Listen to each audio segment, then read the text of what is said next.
Alors le stade, il a une valeur sentimentale pour moi, c'est sûr, puisque c'est une activité, le canoë-kayak, que je pratique depuis presque toujours.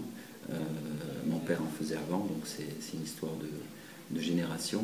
Et mes frères aussi en font pas mal, et notamment mon petit frère Tony, qui est plus connu avec ses titres olympiques. Et donc effectivement, ça a une valeur particulière personnellement. Mais c'est aussi un projet qui est porté par une collectivité, donc qui doit être au service de la population.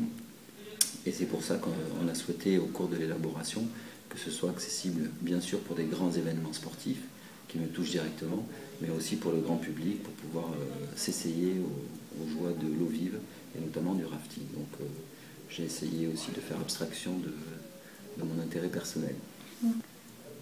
Quel point aimeriez-vous voir se développer autour du stade d'Auville?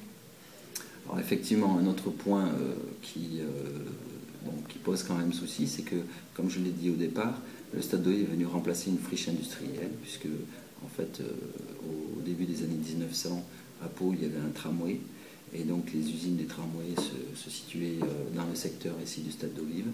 Et donc c'est une friche industrielle qui a été abandonnée ensuite quand le tramway a disparu.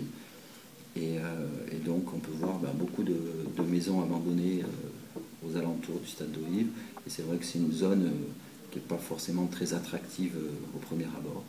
Et donc il faudrait penser effectivement à prolonger le projet du stade d'Auville par un projet qui s'appelle Porte des Gaves, avec un périmètre plus important, et dans lequel on pourrait retrouver de l'habitat, de l'hôtellerie, des activités, de manière à ce que les Palois, les habitants de l'agglomération, puissent conquérir ce secteur qui est plutôt laissé à l'abandon. Et donc ça, je pense que c'est un point très important si on ne veut pas que le stade d'Auville ait du mal à se développer. Voyez-vous le stade d'Auville comme une chance pour la ville de Pau?